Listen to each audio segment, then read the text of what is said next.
Still, my best dry fly fish was, I think the water was 36 and a half degrees, but it was 34 first thing in the morning, right? And it was like, oh, the sun was coming out, and you could just feel like the anglers, and it just felt like it was coming alive. So, yeah, I'm not real. The whole thing of, people stop fishing dries on, October 1st or October 10th, and dry fly season's over in Canada. I'm like, oh, I don't buy that at all. Just let it warm up during the day and give her in the last third of the day, and I think it works pretty well still.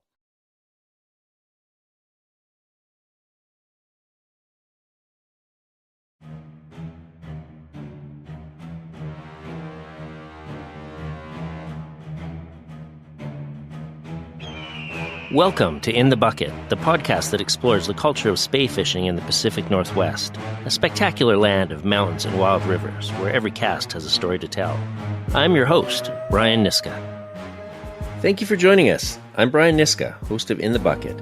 Today I'm going to be speaking with some true veterans in the Steelhead game. We've got legends Dave Hughes, Ken Morrish, and Dax Messett on the show. These guys have a wealth of knowledge and experience. I'm excited to bring you a conversation that's sure to be both educational and entertaining. Let's get into it.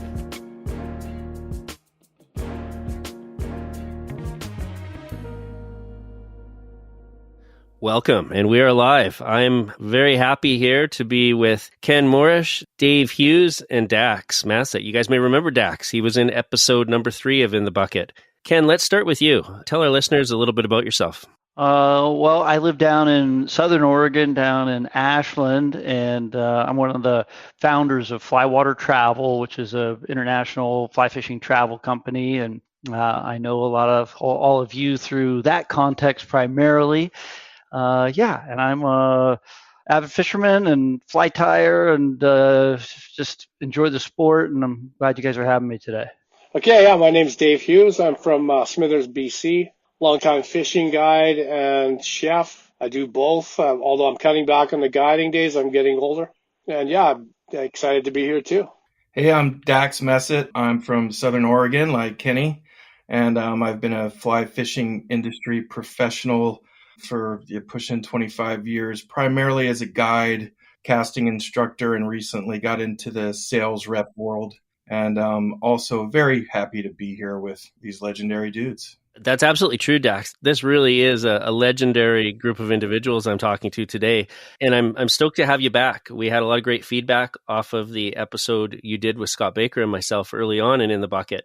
And Ken, you mentioned fly design. Before you and I ever knew each other, I knew your flies. So maybe tell our listeners some of the fly patterns that you've been behind that have been tied commercially that they might have heard or used. Oh man, yeah. I started royalty fly designing, I don't know, probably close to 30 years ago. And, some of the early patterns were bugs like the dirty birds, some basic nymphs and things like that. But some of the flies that have gained a lot of traction have been like the Morrish mouse. The Morrish hopper is by far the best selling of the flies that I've designed. And then, up in BC, there were patterns like the pompadour skater or the palm skater. And yeah, I've got a lot of SKUs out there, but those are some of the maybe better known ones to the mass market. Yeah, that palm skater is something I'm very familiar with. That might be the deadliest dry fly I've ever used. Yeah, that's a gooder. I was just reflecting when I first met Dave.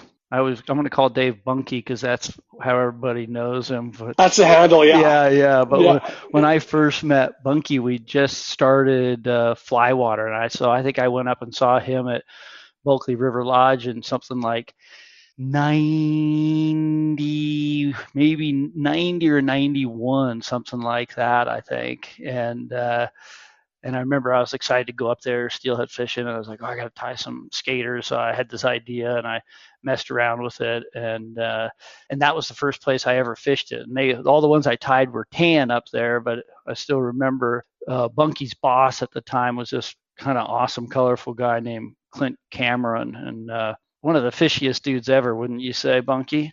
Oh yeah, for sure, Oh, no doubt. yeah, yeah. He'd catch He one out of is. a bathtub or something, Yeah, he's that guy, and a lot of people know guys like that. Right? It's just, yeah, oh yeah, he's gonna get him. yeah, Yeah. he's got something special. And yeah, and he looked at the fly and he's like, "Well, Ken, what's your favorite color for a skater?" And I still remember saying, "Oh, well, I don't really know. I haven't done a whole lot of this yet." And he just looked me right in the eyes and he goes, "Man, I like black." And I'm like, "Well, why?" And he goes, "Because you can see it." And I'm thinking to myself, you can see a black fly, skating across the surface. And he's like, yeah, usually when you fish skaters, the light's really low and it's reflecting the gray of the sky, and black shows up really good. And so, well, that fly worked for me good on that trip. When I went home, I kind of redesigned the Palm Skater as primarily a black pattern, and that's the one that gained a lot of traction. And that was due to meeting Bunky and Clint back in the day on the Bulkley. Yeah, I remember that time. Yeah, remember the conversations about flies you had and stuff. Yeah, I never got to fish with you though. I was in the kitchen mostly of that trip, right? When you Yeah, were there. I benefited from that. That was the first time I think I ever had I don't know if I say this right, but osombuco. Awesome Buco. Yeah, yeah, Yeah, yeah. yeah, yeah. That was Old school Italian Vito yeah, Brace. yeah, Yeah, yeah, yeah. you knocked that one out of the park. Yeah. But I did fish with some pretty colorful guys. I wish I'd fished with you. It was Dennis. Yeah, Dennis was there then. Yeah. Yeah, He and then always, Whitey, yep. RK probably. Yeah. Dennis really Randy stuck. Clore. Yeah, Dennis stuck out. yeah. He's a longtime guide on the bow. Yeah, he called people pot lickers and stuff, and that Yeah, was yeah, cracking me yeah. up. Yeah. Poachers. Poachers was anyone that wasn't fishing with us. Fucking poachers. Yeah, Exactly. yeah. Exactly. What year did you start working up there? On the Bulkley, Yeah. 1994. We first met in 2001. Oh, that's when it was, It was 2001. 2000. See how old we're getting? I didn't mean 91. I meant 2001. Yeah, 2000. yeah, yeah, Yeah, yeah, yeah. yeah, Off by 10 years as yeah. usual. Because they took over. Clint took over in 2000. Yeah, exactly. Yeah, and we started Yeah, fly water, and basically 2000 was our first full year. So yeah, yeah. That's right. exactly. Yeah, Yeah, yeah, and so you worked for Colin for a bunch of years before yeah. that. I worked for Colin before that. Yeah, Yeah, Frontier Far West. yeah, yeah. Back in the day when it was smaller than it is now. He still had the most days, the same amount of days, Yeah. but it just wasn't as big as an operation. And Brian, did you work for Colin as well ever, or just only for Maxwell's? No, I got my start on the Bulkley working for Maxwell's, and I met Dave in Whistler. Ken, you may not know this, but Dave is one of the first generation fishing guides out of Whistler, and since then Whistler's produced, as everyone's aware, a lot of really exceptional guides. And that crew that you described, that was kind of the transition crew, I think, wasn't it, Dave? That kind of came from Colin and started Bulkley River Lodge. Yeah, myself and Whitey is the guy who kind of was the head guide. So it was Whitey and Dennis and myself. We're the ones that came from Shadrach and moved over to work for Whitey, owned by John Woodward and Clint Cameron Woody, at that time, yeah, right? yeah, exactly. Yeah. Yeah. They were the original, or bought it off Jimmy Isman, right? Right. That was a pretty good upgrade for you guys, eh? Totally. Oh yeah, no, you knew you were going to get paid. That's awesome. That's funny. I'm bouncing around a bit here on you, Dave, but your name, there's another Dave Hughes who's real famous for fishing. Is there ever any confusion out there for you? There has been some people like, oh, you're the Dave Hughes, the fly tire. I said, well, yeah, but no, I'm not that guy. We got to say we share the same name. So in the fishing world, a lot of people know you as Bunky, as Ken was saying. Can we talk about the origin of that nickname?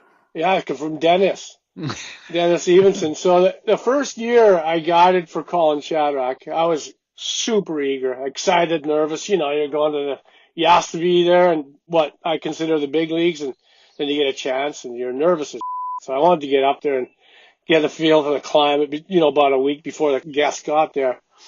And anyway, I got first choice of the room, and I picked the best room in this suite that he'd rented out for us. But it had 2 beds in it. So I had a roommate, but the other ones didn't even have a bed. So I'm like, I'll take the one with the bed and whoever it is I've got to share with. Anyway, I won't mention his name, but this guy he was neurotic, right? The world was out to get him. So I finished dinner, and I like to be social, but I didn't want to go to bed at the same time that guy would go to bed. And so I'd always bolt, right after dinner. And then there was a TV in there, and he'd hang out back at the lodge for a bit, and then I'd hear him come up the stairs, and, TV off, and pretend I was sleeping, right? But he'd still be talking to me even when I was sleeping. And then, although I guess it wore out quicker because I wasn't answering. And then Dennis Evenson said, "You're going to the bunk already? Again? That's all you do." "I'm calling you Bunky." And it stuck from that. Hiding I was out. running to bed. I didn't want to hear any ridiculous stories. That's where it came from. And it's only in Smithers, really. Oh, it is. You really are David elsewhere? No, Husey in Whistler. Oh, Husey. Yeah, not David anywhere except my mom. That's it. Yeah. What kind of name is Dax? Oh, that's a name. It's from it's from a book that my parents really enjoyed right before I came to be. So it's an entirety. What also I want to touch on, Kenny, since we're talking names, is my last name is Messett, where Brian likes to rhyme my last name and go Dax Messett, right? Which is actually quite common. It might be a Canadian pronunciation dialect thing. Maybe it's a Haida Gwaii thing. It's a Haida Gwaii thing, yeah. Oh, Nishka and Messett are here. Oh, let's get below. They're running palm skaters. Let's get below them. They're going to crush. That's awesome. I will touch on that palm skater because it is, I get asked what my favorite steelhead dry fly is all the time. And I like lots of them, right? But I have to say, if somebody as a guide put a gun to my head on the North Umpqua or Grand Ronde or the Rogue or the Trinity or Klamath and said, all right, just put on a dry fly that's relatively easy to cast and see and that fish respond to, man, it's hard for me not to put a palm skater on. And I got them in all kind of colors and sizes at this point. And thanks, Ken, because it's definitely yielded quite a few fish for me and my feeds over the years. That's awesome. Yeah. I would agree. Absolutely agree. It's an amazing pattern. It's a basic one, but yeah, I got a lot of confidence in it too. And if someone gives me the option to, fish through the lower half of the run first, but I got to do it dry, I'll take that offer. Almost like a black leech. It is. Yeah. Exactly. You can only have one, and you might as well be that. And it'll be black, right? You bet. Yeah. It is. It's the black leech of the top. That's right. The black leech of skaters. Yeah, I love it. I have tied skating leeches, so sort of like a palm head with a bunny body that's underwater, and guess what? That works too. I bet it. You're not afraid to get sleazy with it, are you? No.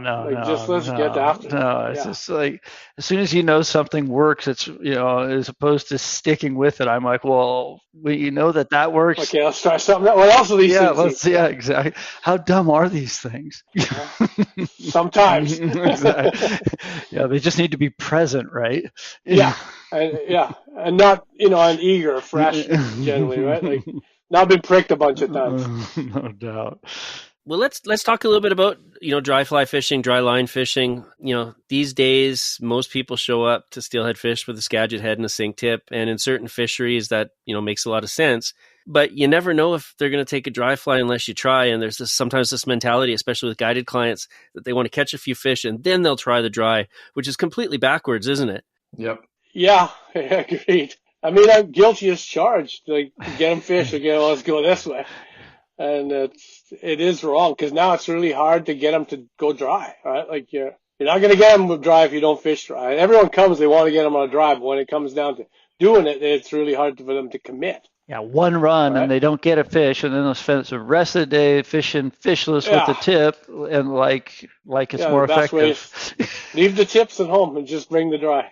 It's what Bunky said, and I say it all the time because people do reach out for whatever reasons to me specifically wherever I'm working or hosting or whatnot. Like, I really want to get one on a dry, and it doesn't happen all the time, but plenty of times, we're in the first run in the morning, just getting light out, and one of the dudes will be like, have the dry already rigged up. I bring a bunch of rods with me and have various things rigged up already, and I'm like, this is ready to go. Do you think this is the best thing to catch a fish on? And I'm like, well, actually, no. I mean, the gun to the head analogy again, it's probably like a black leech. And yeah, sure, the dry could be just as productive in the right situation. But I'm like, well, you showed up to fish a dry. It's up to you. And if it were me, totally I'll fish a dry. But I fish a dry an incredible amount of time, probably comparatively to people that just want to get them. Because for me, it's not just about getting them. It's how I get them. And that's with trout. That's with saltwater fish. It's with steelhead and salmon. So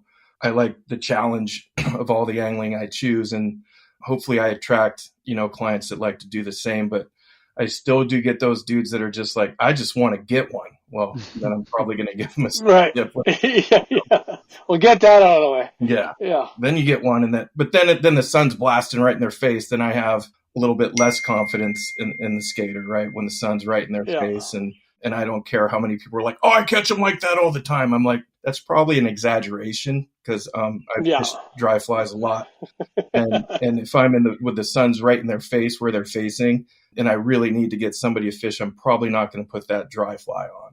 Yeah. Right. Bunky, I got a question for you. In BC where the mornings are, a lot of the mornings are cold, right? And especially as you get to the, October onward and stuff. And, I've sort of moved more to being a afternoon dry fly fisherman than a morning dry fly fisherman when the nights are cold. And, I in my mind now, and I could get dissuaded, but I'm like, oh, I don't really care what the base water temperature is, but I do get a lot more enthusiastic about fishing the dry if the water temp bumps 1 or 2 degrees. Then I'm like, oh, then I get pretty excited. But like, what's your take? Like, will you go out on October 10th and after a cold night and put a dry fly on in the morning, or will you save it? No. Okay. All right.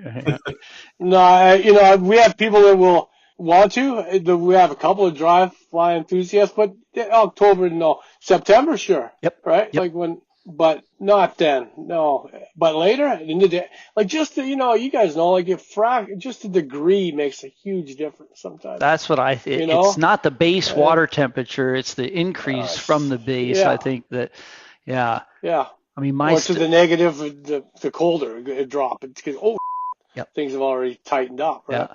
I mean, I remember Pierce Clegg saying, that they'd go back up to Norlakes in December, and just go screw around themselves, and they'd catch fish, in 32-degree water on dries, and that always stuck with me. And yeah, still my best dry fly fish was, I think the water was 36.5 degrees, but it was 34 first thing in the morning, right? And it was like, oh, the sun was coming out, and you could just feel like the anglers, and it just felt like it was coming alive. So yeah, I'm not real, the whole thing of, people stop fishing dries on, October 1st or October 10th and dry fly season's over in Canada. I'm like, oh, I don't buy that at all. Just let it warm up during the day and give her in the last third of the day, and I think it works pretty well still.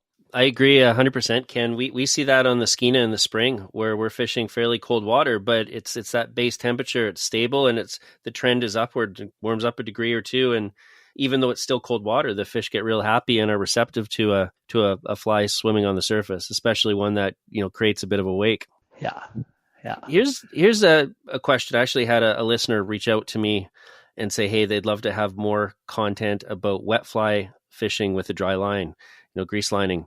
A lot of experience with you guys. Any tips you can offer our listeners about either dry fly fishing, someone who maybe hasn't done a ton of it, or fishing a wet fly on a dry line? Let's start with you, Dax. Tension. Your cast can't just land into a giant pile across from you. All right. Unless you're trying to fish intentionally like that, dirty, like putting some dirty beadhead nymph on there or something, then cast it across from you with some slack, perhaps upstream. But no, when you're fishing just the dry line, try to quarter down, try to turn your cast over. If you're not turning your cast over, there's a couple things that might be happening. Number one is you need to practice more. About swinging flies is you're constantly practicing, right? So try to develop some really good casting habits and some more visual awareness. tons of videos out there. I recommend maybe taking a lesson, even if it's for an hour, to try to get you there a little bit better from somebody that you've read about or is referred to you. Because whether you're fishing a skater or a greenbutt skunk or something, on a Scandian 18-foot leader, if it lands in a pile, it's just not swimming or doing anything yet. A skater, for instance, isn't creating that V wake. And from underneath, a steelhead looking up, if it's dead drifting, again, that is a technique and a way to fish. I'm not saying if I haven't seen fish come up and eat a palm skater, dead drifted, sure, that happens. But what you're trying to achieve is the action of the fly. And I know a lot of people look at wet flies and they're like, I just have no confidence on it because it's not wiggling around and doing stuff. But in actuality, they are doing things when it's under tension, swinging, and they are intended to attract a bite. It's not out of food. It's not, it's basically out of aggression. And that's kind of what we're looking for. And what the ultimate is getting a fish on, a floating line and tight leader. Yeah, absolutely. 100%, Dax. With a tip, you can go across and walk it in, right, to get it deep. Yeah. But with a dry line or grease lining, it's a downstream cast, quarter down, depending on the current. It's a sometimes game, right? I think sometimes is the word used most for fishing. Sometimes this happens, and sometimes that happens. As a guide, how many times do you say sometimes when somebody asks you a question? Because sometimes that does happen, right? Yeah. But you don't want to paint yourself in the corner. The tension is key because it is doing something under there. Yeah. Do you fish people that way often, Bunky? Well, generally, like the pompadour for searching is, there's one rising. You get a player. Then I would resort, if I can't get it back, by switching up different dries and then going back to the original. Then I would look at something like a tiny greenbutt skunk. Like there's a guy. Do you go out there just with grease clients? Line? Yeah, with the floating line and a traditional wet fly. Do you fish that way much? We have a few clients that really like to do that. Yeah, it's a total type of client that wants that, and they might never switch from that methodology, right? They won't switch. Yeah, Steve Schmidt from Western Rivers Angling. Yeah. He's going to grease line all the time. No dry at all, but grease line. Yeah. That's his favorite way to fish, and he gets them doing it. Yep. Right? And he's diligent about it. He doesn't want to get them with a tip. He doesn't want to get them with a dry. I mean, a lot of times you see it, right? You can see your fly making a slight V just subsurface. All the dressings underneath, and they like that. There was a guy named John Rogers who went to the Silver Hilton for 1,000,000 years, and he was strictly dry line, and he basically had 2 different colors of GPs, and he was always high rod. It wasn't a coincidence. He just knew how to fish it. Didn't spend a lot of time goofing around thinking about a different strategy or changing this and that. He just fished, and so it's the one method I almost never fish. And I'm just like, I'm either, in my mind, it's like, well, if they'll eat a wet fly on a floating line under tension, then they'll eat the dry fly. So I fish tips and dries, and I never fish the intermediary, but the subsurface. Yeah, I never do it, and you should try it. I know I should. I should mix it up, and I should spend a season doing it. Just commit to it for that, because I know it's not that I don't think it's ineffective. It's just if I can get them to come that close to the surface, they'll come all the way out. They'll come up for that. They'll come for it. It's true, but I mean, there's the sexiness of some of the flies that. The old classics that are meant for just the subsurface, though, right? They're the most beautiful flies in the sport, yeah. Unbelievable. When you have like a wing, so Steve's greenbutt skunk I have it tattooed on my arm. His style is, 4 white feathers, stiff, and they just get, it's just like a rudder in there, right? And they look amazing. And I think the fly generally is for the angler. Yeah. What they like the looks of it, 100%. I want it to look like this, and I like the way you tying and licking them, and how does it look? It's just like it's kind of weird how much I love tying flies, Yeah, it's just you can take fishing home with fly tying though, can you not? Yeah. And that's Well, and that's what you're sometimes that's thinking about. half the fun, and sometimes it's the best part of your trip, Exactly. right? You know, all these Yeah. illusions of grandeur as you're sitting there at the vise, and then you go on a trip and confront hard realities. Yeah. Get your ass kicked. Exactly. It is what it is. Yeah. The angler Exactly. has to believe in the fly that's on there, right? Yeah. Yeah. Exactly. For sure. Yeah. And you have different ways as a guide to talk them into why this fly works. And you could talk them out of it just as easy, right? After you do it enough times. But it is pretty cool when an angler shows up with a hair wing they really like in the right situation. And if they're stoked on it, you better believe I'm stoked on it too. And they're going to go first through the run before I put somebody with a 5 and 5 and a black leech. You know, Yeah. Exactly. Yeah. they Yeah. get Yeah. dibs. You get dibs. Yeah. You know, Brian, your home fishery is so interesting. One thing that always sticks out to me is you say, hey, you know, on the main stem skeena, it's not a coincidence that oftentimes the least experienced angler, the most timid wader, the poorest caster catches the most fish, right? And you know, obviously that's you know indicative of a lot of the fish being closer to the bank than we think on the big river, right? They don't want to fight the current of that beast, and so they're lazing along up the edge. And do you spend much time fishing a floating line or encourage that behavior to help guests get the fly to come all the way into the edge? That's a great question. And, you know, our fishery changes with the water height, as you alluded to. And I'll generalize. I'll say that typically we're going to have higher water in August than we do in September, barring some type of significant, you know, rainfall.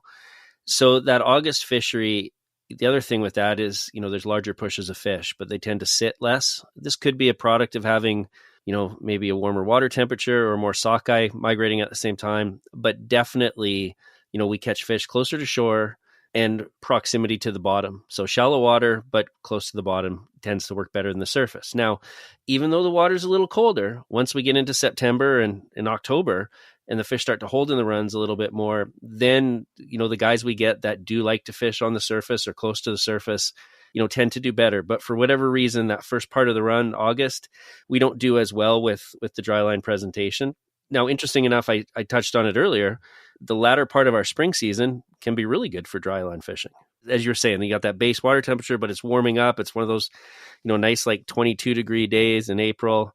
Yeah, that tends to work well for us. But, you know, last point on this for me would be, unless you commit to it. I mean, guys will go out there and they'll fish a sink tip setup for 10 hours in a day and be happy because they had 2 tugs. And then they'll try the dry line for 45 minutes and get nothing and think, okay, well, I don't have the confidence. Dry fly fishing or fishing near the surface is such a mental game. And you really have to believe. And the advice I always give to people trying it is don't throw it way out there. Your advantage is close to the bank. Fish a short line and watch the water around your fly because you're going to see fish, you know, come to your fly without taking it. Yeah. I remember the first time I got tempted to fish a dry fly in the springtime, and it was well, the day before we were on the main stem skeena, and it was, I don't know, maybe April 10th or something like that. And I still remember a guy laying out a pretty straight line cast, and the fly started swinging immediately, and I could see this big wake coming out of the middle of the river, you know, chasing down his fly, and then it ate it, and that struck me. And then when we were fishing on the Kitimat and fishing in this really shallow water, and then, you know, seeing fish sometimes snake up right along the edge of the bank with their fins out, I asked Derek Barber at the time, I said, man, do you guys ever fish like true dry flies in the spring? And he's like, you know, we don't. And I said, well, do you mind if I try? And so we started doing it. And in the first run, you were saying about looking at the water near your fly. We're fishing really bumpy water. And man, I thought I saw something happen to the water there, but I was like, man, maybe I'm seeing things. And he didn't say anything either. But then 3 casts later, I was like, I just got to ask you, like 3 casts ago, did you see something happen by the fly? And he's like, yeah, but I didn't want to say anything. I thought I might have been seeing things. And next run, we caught a fish on a full skated dry. And yeah, I think Rose, I had 8 rise forms. I don't know how many different fish. It was probably like 5 different fish, right? But some of them might have come a couple of times. But it was pretty interesting to catch spring steelhead on dry flies, and I really haven't gone back and done a bunch of that since, but I think about it all the time. And it was afternoon, and it's not like the water temps were warm, but those fish are your fish up there. They're just game fish, and they like moving for flies pretty well, I think. I often think, and I'll apply this broadly, not just to our fishery, but I think, the clients, at least the good ones, are really receptive to advice, to the guides they're paying good money for. And if the guide pushes the dry fly agenda and the client's receptive, I think they're going to get on board with that and really commit to that program.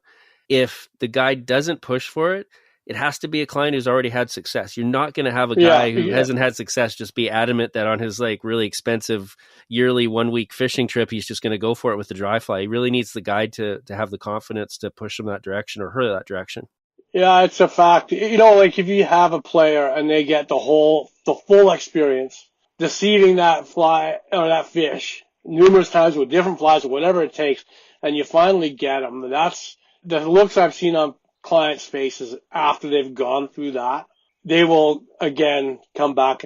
A chance to dry? Is there going to be a chance to dry? Right? Because that is a rush, right? It's a rush for me. Having that frickin' pompadour black one, and having hit the water as soon as it goes tight and one coming up way out there on it. That's as exciting as it gets. And then you see them follow it, and then you might get refused, right? Then you got to go, what's your closer? What's this? And there's always that closer fly that's the one, right? Exactly. Oh, they're going to eat this one. I also kind of make it almost like a teachable moment for clients to have more awareness as to what their fly is doing. Yeah, that's a great point. When you look at it on the surface, like in hydraulics come into play, because they're used to fishing sink tips and just hucking it out there and whatever happens. Hopefully because it's amazing how much the fly is actually behind the line most of the times, and how it's just mind blowing. Right? Yeah. Belly first, baby. Right. Yeah. Well, what the slight movement on the line does to the fly. That's right. Yeah, and just a big part of what I preach all the time, whether it's teaching somebody casting or fishing, is the awareness aspect of it. Like, be present. This is like the way I like to fish is I'm constantly present on what's happening. And so if you could get clients to be, and basically it makes them better fishermen, right? And part of this is my own, maybe I'm being selfish, because when somebody's skating a dry fly, I get to watch all of it. And as a guide, there's nothing better, right? It's you dudes swing sink tips for 100 yards. Like, how fun is that? It's like, okay, cast a little more across or whatever, it's like, whereas if we're fishing this dry, boy, we're really kind of hunting for this desired presentation, especially if it's in some technical sections of water. Like, one of my favorite dry fly rivers is the North Umpqua. And there's very little places where if you're not fishing consciously, your success rate goes way down. And even knowing all these different spots I know and having experience watching fish come up and eat them, but it has to be in this very certain spot, coming tight and, skating in a certain way. It's just really, really mindful for me as a guide, which makes it that much more enjoyable. And so what I do with clients is I try to get them with that mindset where this is a process. Angling is a process. So if they go to BC and the conditions aren't right and it's a tough week and they're like, I'm not going there again, that wasn't any good. And well, it's like, I'm trying to get people to go up there, and it's always good because it's a great place to partake in this process I'm talking about, right? And maybe your first experience, Kenny hooks you up with a winter steelhead trip on the North Coast or a float on the Deschutes, and then you start having some success or getting a little bit mindful of that, and then you go on your big trip to BC, and then you get addicted to going to Niska's Losh or over to Bunky's place, and it's, steelheading shouldn't just be like a day or an experience. It should be a process, and you enjoy the whole undertaking. Well put, Dax. Absolutely. Where were you yesterday when I fucking farmed one and I wasn't paying attention? It's like, the old tell your clients, what's your rod doing up? I didn't do anything. Why is your rod up in the air? Right. Yeah. That was me yesterday. Guilty. That was me. Good one. With a whole bunch of guys behind me. The other interesting dry conversation is is whether you put action on the fly. And my dry fly mentor was this guy, Tony Ratney, unfortunately recently deceased, but he was a lifelong North Umpqua guide. He's a guy that may have tailed 20,000 steelhead in his life, and for in terms of clients and personal catches, and he invented the first sort of foam dome skaters, and he and his buddies started pulsing the flies, and it's a long story how they came to that, but the pulsing and chugging movement really began with Tony and a couple of his buddies on the North Umpqua.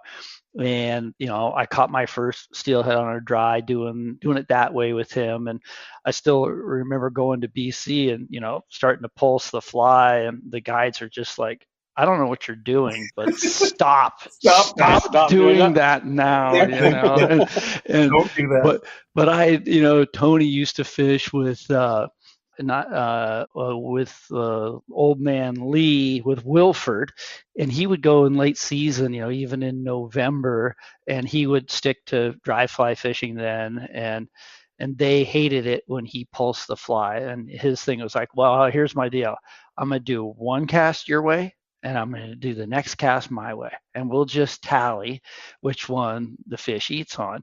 And so he did that for many seasons, and typically he would catch the majority of his fish on the pulsed fly. And so, yeah, I really like doing that. Like, I don't chug it really aggressively, but I sort of, with a bob of the tip, I pulse it consistently so the fish can measure it. It's real consistent. But Bunky, does seeing someone pulse a fly drive you crazy up in BC? If you were doing it, I'd probably be okay with it. But if there's some people are pulsing in the wrong direction. They're swinging, they're turning their head, and the whole rod goes like this, and it's just like. I think it's safe to say that any student of Tony Ratney pulsing a fly gets a pass to do it wherever the hell they want. Yeah, I think so. Yeah. He was good at it, man. Green light if you can do it well, because it works and you're doing it in confidence. I don't think it's going to be different in BC.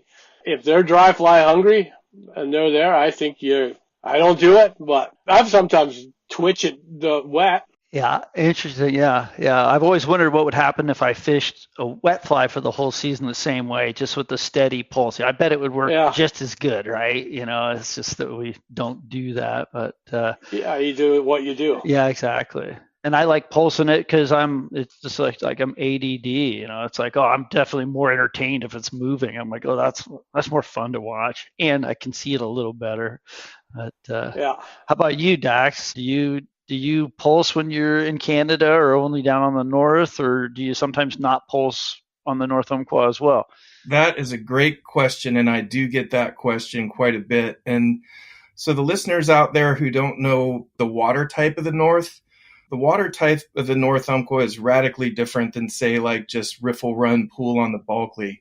A lot of where I think this pulsing thing happened is the North Umpqua has some like class 4 rapids that fish run through, and then they hold in these like 10-foot deep tailouts, and they'll hold pretty deep in there. And so I think when I'm fishing these tailouts that hundreds and great anglers fish before me, and I almost always just fish the floating line and dry flies. There are big foamy ones like Penny's flies, of course.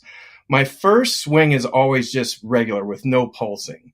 And a lot of the times it's because I'm fishing with clients that are still in a place where the technicality of setting up the drift, it's easier if they just turn it over where I want and they could skate it through. And then if I don't rise the fish, then I'm going to have them pulse it. And then you gradually fish your way into the very bottom of the tail out, even further down than you'd even imagine a fish will take it. As some other little piece of advice, I see a lot of people pulling out of tailouts before they fish the whole thing. And if I'm next, I'm like, sweet, they didn't fish that the whole way through. And that's kind of a good thing. But anyway, I also had, Kenny, my buddy, Dean Bell. He's the first person I fished BC with. And we were on an unmentionable river. And there I saw a similar situation. And so, and he has a sighted fish, and he's he's spotting for me, and I get to the place where I thought the fish was, and I start pulsing it, and he gets unglued. He's like, "What the F are you doing? You're effing it up. Stop that. What are you doing?" And I had just got, I got there, I think it was late August or something when I was there, and I just got done fishing the north for like 6 weeks that summer, so I was just in the pulsing mode, right? Because it was so darn productive, and it was a great year. And then I fished with another, I can't remember who else I fished with, some other BC legendary cat, and I did the same thing, that just stop that, so. And that kind of stuck to me. So if I see that water type on any river, nasty, gnarly, rapid, beautiful tail out, yeah, I'll run the regular skater through, and then my next pass, I'll pulse it. But I'm more, other than the north, on regular choppy riffle run pool, I just let it swing. Huh. I don't pulse it a ton unless I see that meaty, deep tail out, which is one of my favorite things to fish, and rise of fish to that, if that answers your question. That's interesting. Yeah, I don't know if I've ever caught one without pulsing it. I don't know. Southern Oregon dude right here. Yeah. A chronic pulser. Exactly. Tony would be proud. Awesome. Was it Dennis Stevenson who said stop doing that when you were pulsing? Because I could see that just tweaking him right out. He probably would have said something even stronger. I can imagine if he saw that, it'd be like, whoa, no. Every Canadian says stop doing that. Yeah, I'm open to seeing new things.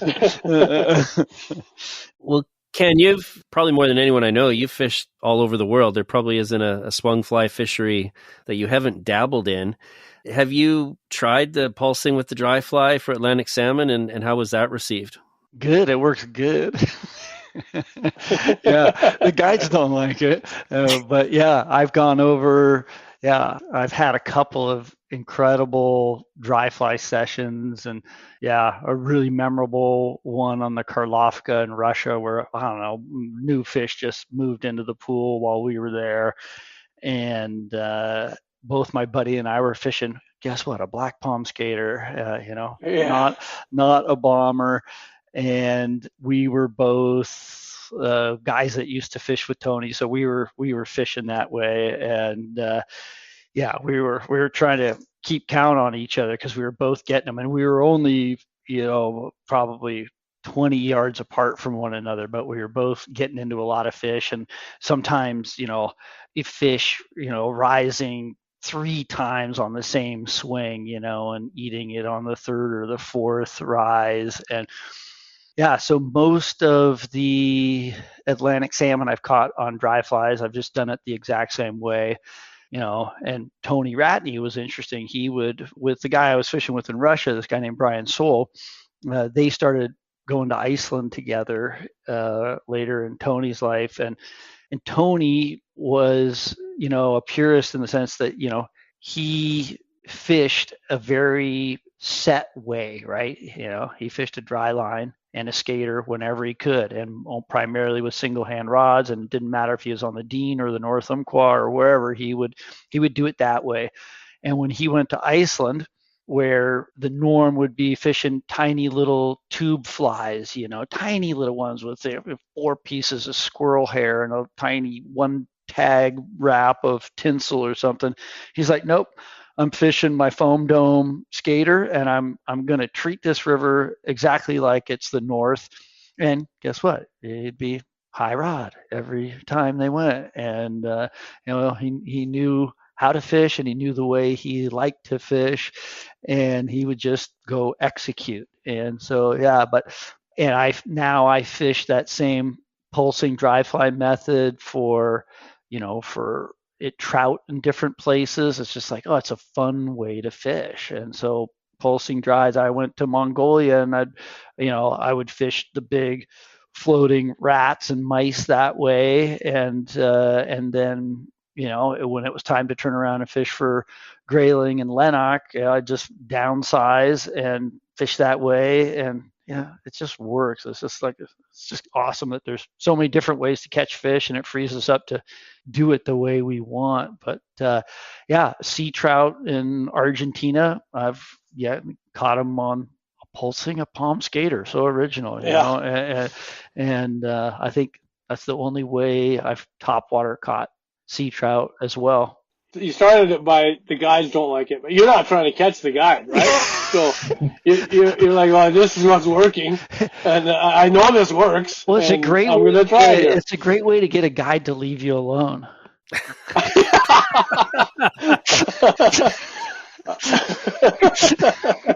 Leave me alone. I start twitching. If you don't like it, you are welcome to leave. That would be fun. Yeah. I mean, you don't have to talk. I'd like to watch. Yeah.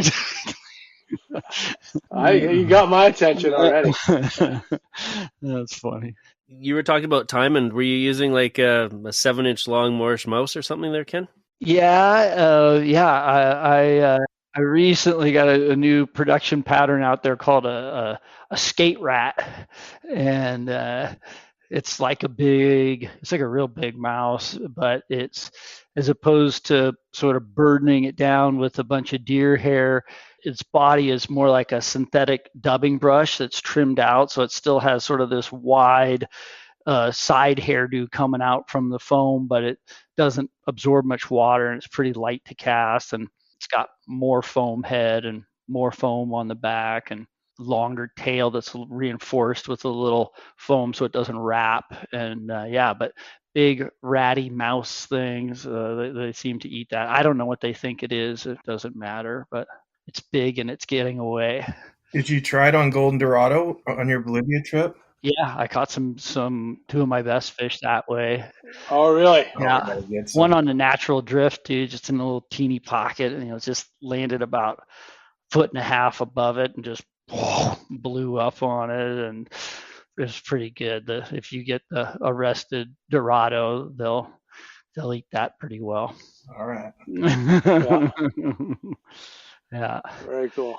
Yeah, I wanted to go back. Your customer who asked about, who called in about that dry line wet fly thing.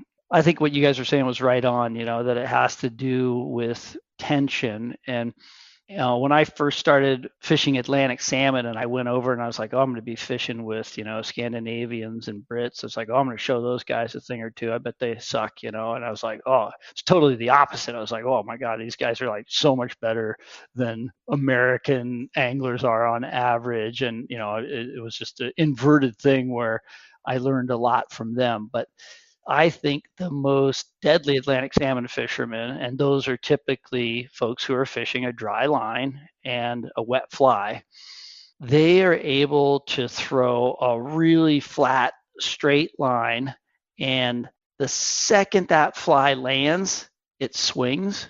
And the guys who can do that consistently, at least for Atlantic salmon, they kick ass. Like that fly lands in that fish's vision, it goes plop, and then it moves instantly, and those fish climb on that, and it's a really interesting skill. And a lot of steelheaders, we're sort of like, oh, we're gonna cast it out there, and it lands kind of straight, but then we throw a mend and we induce some more slack, and then it comes under tension, and then it starts swinging the way we want. But I do think, back to your point, Dax, of that tension is key, and if that fly can land and immediately start moving in the salmon world, I know it pays huge dividends. And while I haven't practiced it enough in the steelhead world, I gotta imagine the same is true. Yeah, and the best. There's also, we could talk about which cast you should be doing, and growing as a caster. It's in your best interest in terms of covering water like that is to learn, get away from the whole sustained anchor, Skagit head, short head thing. Start to learn how to do a single spay and a snake roll. It's just much more efficient. If you're fishing a longer line, there's less stripping in and then resetting to cast. It's just a gorgeous, beautiful way of covering the water as well. And if you are into, like, I really want to get one, well, the way you get it is by your fly performing the most time possible in any given day in the water. And that's definitely not, I'm not talking about myself, because I take a 2-hour nap every day I go fish for fun. So I'm not one of those guys that's trying to catch a whole bunch of fish. but I like to enjoy angling. And if people are like looking for, to really, I get a lot of people that are kind of like stuck in a casting box where they're like, I just do this double spay on this side of the river every time for 400 yards, and I do a snap tee on this side of the river. Man, if you're fishing with a guide who is instruction based and knows how to cast, you are not doing a service to yourself by just trying to catch a fish out there by the easiest means necessary. The 5-and-5 mode tip on under Skagit. If the guide has some rods and some longer lines and the ability to do the cast himself, and more importantly, teach it, even if he's not the best caster, which is kind of the case sometimes, if they're able to verbalize in a way you could interpret it and get better at some of the touch and go casts, boy, that is something that would really behoove you in your steelhead journey. It's a beautiful cast to look at, yeah. Single spay. And that is the go-to for the Atlantic salmon crew. And I think it's for that reason, because where they finish their stroke is where they begin swinging the fly, right? It lands straight and they're just frozen right there and it's moving. And it's pretty awesome to watch someone who's good at it. Yeah, like if you stepped in there, like, go ahead, go in there, and you start doing double spays and hacking up the water with a Skagit line around those dudes, they'll be like, what the F is, Go back to Oregon. Yeah. Exactly. Yeah, Dax, you've been fishing with more and more Scandies with your relationship with Nom, right? Yeah, and same thing with you. It was my first trip to Scandinavia, and the level of angling that I saw, and I've seen some pretty solid angling in my day, as have you, and thought that, we know a lot of just brilliant anglers, and it's different, right? But I was just like, these dudes are wading up to their chest and blasting these full sink shooting heads, 100 feet on single space, left hand up on the one side, left, right. And I just like, boy, this is going to make my my single space look pretty humbling. Humbling. Yeah. And I was with some solid, I was with, Chris O'Donnell was a beast of a caster. Stevie Morrow, superb. Barrett Ames. We could all throw it out there, but in the evenings, we were slamming beers just talking about how amazing these guys are and how they're just machines, right? The way they cover. Well, they can party harder too. Yeah, I had some recovery time. Exactly. An IV if I had one handy, but it was pretty hardcore and just amazing trip and just great people. And you couldn't show up there and they see that you were an American, then you're going to be next. They were just so gracious and just a wonderful trip. Whoever hasn't been there should get a trip into Scandinavia. I was really stoked on that trip. I don't know if this is true for you, Bunky, but the whole Scandinavian tying style, coming to the Americas, that's what I'm most inspired by now. It's like, it took me a bit to warm up to tubes, to move off of intruders and trailer hooks, but it's like I almost exclusively tie tube wet flies, and Scandinavian inspired design and shape is by far the most interesting to me. And it even extends to, what they're doing with dry flies and things like that. So I look in that direction for a lot of my inspiration these days. And I really like their tying style, especially for, basic wet tubes for anadromous fish. I love that stuff. Yeah, I like the profile, right? The teardrop. Yeah, the teardrop is the key thing, right? It's the key, yeah. It looks like so many, the shape is critical. Natural. It's natural. And sparse and easy to cast. All of the above. Right? And less is more with a fly in my eyes. You see, they work the flies, but they're like a wet sock to drag it out of the water. Yeah. And then there seems to be a lot of less movement in things. Whereas the sparseness of the Scandi style and the teardrop and how it's a sparse fly that looks big in the water. You see it, right? And it's got the shape. Yeah, and a lot of us, got very inspired by the intruder movement, which was all about big profile. And it was big profile and hopefully tied right with minimal materials. But in my practical experience, I can't tell you that a big profile catches any more fish than a skinny little profile, a skinny little teardrop, but they're very different to fish with. Yeah. But it's like, oh, Easy cast. yeah, skinny and black. That to me, that works just as good as big and bushy and black, and Yeah. maybe better. But yeah, I like that. Dax, are you primarily fishing tubes as well? Not totally, but a bit. Yeah. Like Yeah. a 50-50 split, you figure? No, I'm probably 75-25, I More guess. stinger? More like that. And it's just mainly because that's what's set up. If I put my tube setup on there, then I'm going to crush out a whole bunch of tubes, right? And that's kind of what I have and I work through. And then once I'm out of those, if I didn't have that set up again, I do still like tying straight up, intruders with, I know it's the extra step and so forth, with just the old school, and very small though, and very sparse. The longer I fish for and the advice I give to clients, especially when they first start tying, anything marabou-ish or rabbit strip-ish, they put so much material on there, it has an adverse effect and it doesn't even sink at all, right? You can almost see it floating on the water after it hits until the sink tip drags it down. But I try not to tie stuff that already has dumbbell eyes or a cone head on it, because I could just add that sort of stuff to it. Yeah. Both with tubes and if I just tie a small shank intruder. Yeah, you just slide it on, right, on your tippet. Yeah, just under my non-slip mono loop, that tag, and I just pop it right on there if I want it. Yeah. And if I don't, it's getting a little skinnier, if I want to keep that rig on, then I could just pop it off, or just have the client quarter down a little more and please turn it over this next one, Bob. Make sure you got to turn it over. I don't know if you guys have heard it, but it's actually an episode that's out right now. I did with Alex Belanger and Trevor Kovich, two guys interesting enough that I'd never met before, but I thought it was a pretty good episode because we really got into flies.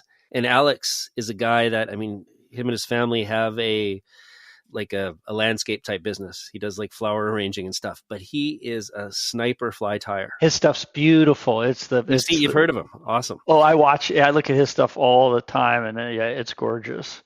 And so in the episode, we were kind of talking flies and, what type of advice would you give someone? And Alex was like, you got to get on these Scandinavian style flies. They're easy to cast. They got that teardrop profile, move in the water, different types of water. And yeah, it was interesting to hear that. And then Trevor, of course, who, Trevor is a guide's guide, right? Like very utility type fly tire. He's all about the marabou because it's cheap and easy and moves well in the water. And, he goes through a lot of flies, I'm sure. But his take was, I think the quote was, his fly of choice is the same stuff Grandpa was using, tying with marabou. Yeah. Well, and they integrate well. To me, the quintessential Canadian guide fly is a tube with the strip of bunny, 2 turns of marabou, and 2 pieces of flashabou on each side, and let's go fishing, right? And nothing really works better than that. So Ken, here's a question for you, and anyone can answer this, but so I think back, I've been a steelheader since, I'm going to say the mid 90s, okay? Or early 90s actually. So not that long compared to you guys, but there was this period, talking about the intruder, and I think back to the great set of 3M Lanny Waller videos that were produced and really inspired a lot of people. There was this period where fly design just moved leaps and bounds in a short period of time. And I remember the first time someone showed me an intruder, I was like, what the heck is this? Ken, have we reached a point where fly design, everything's been done, that there's nothing original? Or do you still see stuff around the world that moves the needle for you creatively? I still see things that move it. It's hard to come up with something truly new and novel, but again, most of the interesting stuff I see is coming out of Scandinavia. This whole, these micro dubbing loops into which people are inserting deer hair and creating hackles from deer hair, or really neat CDC hackles that moves the needle. The advent of UV cure has made it so you can do things that you couldn't otherwise do. You could tie this giant polypropylene wing sticking forward out of a fly, but then you could sweep it back and hit it with a dot, and all of a sudden it's cured into a back sweeping caddis wing, and you get to trim it out to shape. And so there's still cool stuff happening, but new and original ideas are harder to come by. And my guess is that there'll be a reducing reservoir of truly new things. But you're right, there was a time when just stuff was blowing up with all kinds of different new exciting stuff. But yeah, I think it's harder to come by new original things, and I think that they're still going to get created, just with lower frequency. Dave, are you still tying those leeches with the bright heads? Rabbit hair dub. Yeah, exactly. Yeah. Oh, laser leech. Okay. That's what it was. Yeah. It didn't go commercial, but so rabbit, so just in a dub and loop and then just palmer that around. So rather than deal with the leather, you snip and use the fur, but not the leather. No, you could, but I would use the rabbit strip and then put a brighter color dubbed rabbit in front of it. Yeah. Bunny in the dubbing loop's awesome, huh? Spectacular. Yeah. I mean, Harry Lemire, one of his, go-tos was a dub and loop rabbit fly, right? He grease lined with. Huh. And that's where I got that from I think it was maybe in Trey Coombs' first book.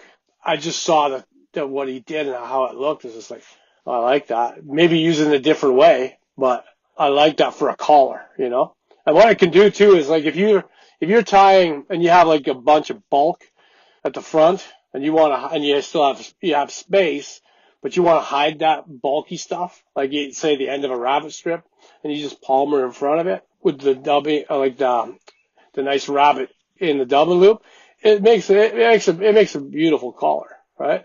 It hides it all, gets it all nice and tight, and wrapped around eyes too. It works well. Figure 8. Yeah, figure 8 through the eyes. Yeah, my old Steelhead Medusa fly did that, and I like that. I like that method.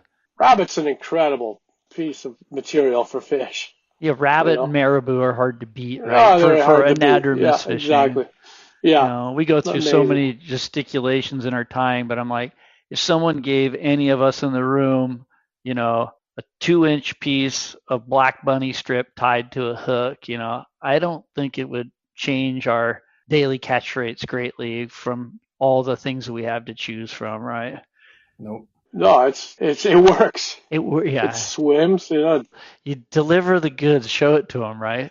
Yeah, exactly. It doesn't need to look great either, right? We have to do it so we sell flies, and so clients look at it and be like, "That looks good. Wow, look at how nice that dubbing around the dumbbell eyes looks." And it's like, they're probably going to react to this tail, and we could have we put a cigarette butt on the head, right? Exactly. Yeah, we could put a riffling hitch on a cigarette butt, and it would probably work as good as a palm skater, and you do nothing but fish with a piece of rabbit and nothing else. And we had a client on the Bulkley who brought the pizza fly, a dry fly, piece of foam, looked like a pizza, like triangle. Yep.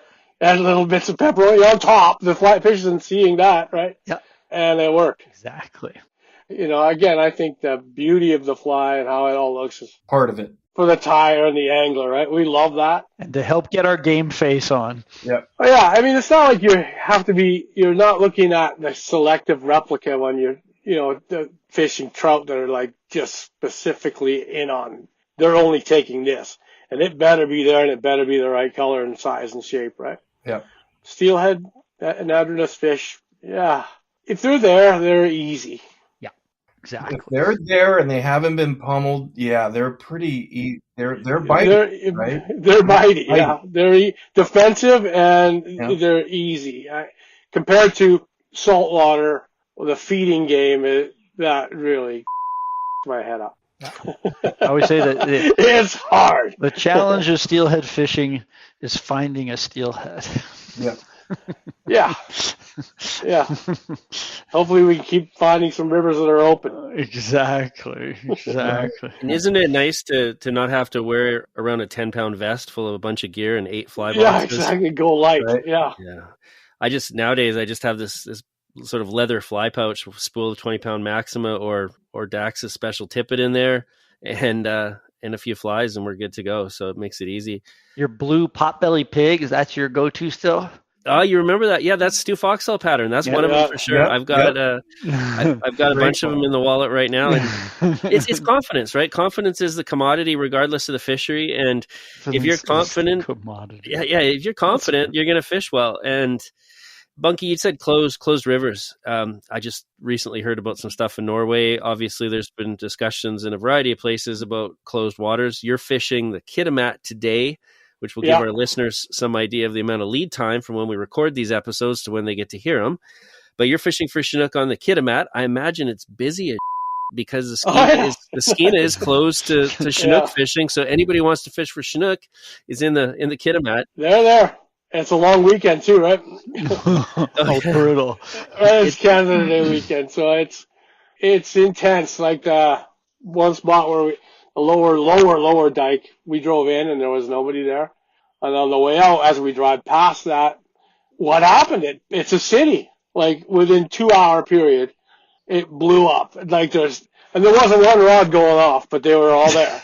And their cars can be right there it was intense. And then I said to Pete, I said, these people would be on the Skeena right now. Because the Skeena is in nice shape, right? Well, it looks great. And that's where they would be. And I'm going to put my hand up and say, bar fishing is really fun. That's what I do with my kids, man. I love it. Yeah, kids, and you sit around and you could be cooking breakfast and bar fishing. You can't do that. Fly fishing is a lot more work.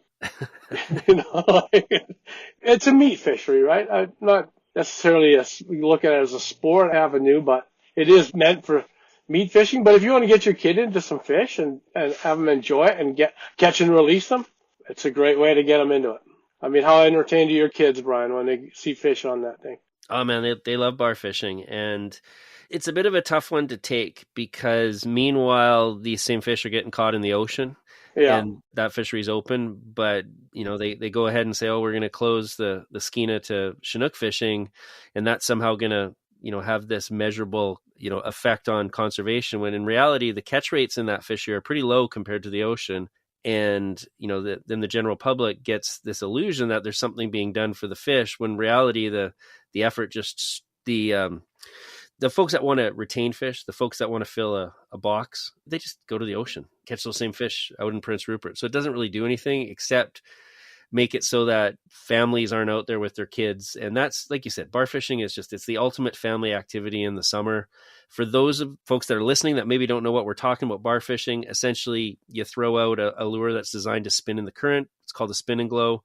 And you put the rod in a holder, put a little bell on there, kids play in the sand, do whatever. And once in a while, not that often, once in a while, that thing goes off and it's really exciting. So it's unfortunate that we don't have those opportunities. And I don't think it has anything to do with the size of the run. It's just has to do with, the way things are lobbied for and the optics that DFO is going for on the management side. So that's about as political as I'm going to get. I will say this, and I mean this once again with respect, because I got gray hair too. I'm Kenny. I don't have any hair. I know. There's a lot of experience on this episode. You guys have been fishing a long time. A lot of gray hair on this group right here, or none. Dax has got lots of hair still. I don't have any hair. It's gray. A lot of folks who maybe have only been fishing like a decade or something, they have this illusion that the rivers just used to be full of fish. And in reality, especially on the Steelhead side, there's always been ups and downs. And I'll take this last year as a good example. Because of the way they do the test fishery on the Skeena, for whatever reason, at certain water heights, maybe fish don't get caught as frequently, who knows? But the test fishery was indicating what was supposed to be a really poor year last year. It was open, we're fishing. We caught a lot of fish. We had great fishing on the lower Skeena, even when the test net wasn't catching fish. So that was kind of like, okay, what's going on? And then I speak to folks who were fishing further up the system, whether it be on the Babine or the Bulkley especially, and it sounds like fishing was fairly good. What was your experience last fall, Dave? The conditions were ideal, right? And the fishing was great. It was incredible. It was a normal year, right? That would be, the fish were there. I mean, the conditions were abnormal. They were spectacular, right? All year long, all season long. All season long. Temperatures were great. The last couple of years have been that way. Right? Super fishable. Super fishable, and there's fish, less traffic. That helps. But the fishing was great. And, Brian has had things about how many fish do you need to catch in a day? And I'm agreeing with that. Like, how many do you need? And it's the entertainment of, you want some feedback when you're fishing all the time, right? You need to get something back, but how many do you need, right? And so the people that have stopped coming were the ones that were watching the Tyee test fishery and My belief is, oh, I'm doing it for the steelhead, but they're doing it because they're seeing there's not a lot of numbers there and they can't rack them up. That might be piss off a lot of people, but that's how I see it. They're like, oh, well, I'm doing it because of the steelhead and you should leave them alone. I'm going to go on a bit of a rant about this, but I have a really hard time with a catch and kill fishery doing the counting of how many fish are coming in the river and then shutting everyone else down. It doesn't justify, every fish that's in that thing is dead. Yeah. And then yet, okay, we got to shut it down now while we may have killed the last one.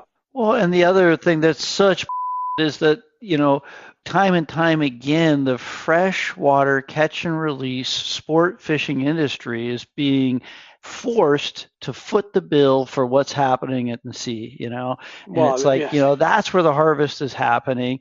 And then it's like, oh, this interior fishery that's really built of the most respectful anglers who have good fish handling skills and fish barbless hooks and fish heavy tippet and land fish quickly.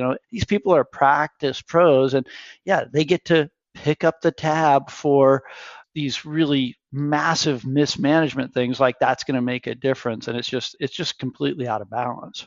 Yeah. Brian and Bunky, for some of our lower 48 listeners who may have never been to the Skeena or are obsessed with looking at the tyee counts every single day, like people that talk to me and Kenny about, like, they get all worried that there's not many fish. Can you explain to our listeners what that is and how it's done? Brian, you want to take it? Yeah, sure. I'll take it. So the tyee test fishery is a gill net. It's about 1,200 feet long. It is deployed in a stretch of river that's slightly over 2 kilometers wide. Shoot, Dax, you going to do the conversion for me for miles there from kilometers? I defer to Ken on that one.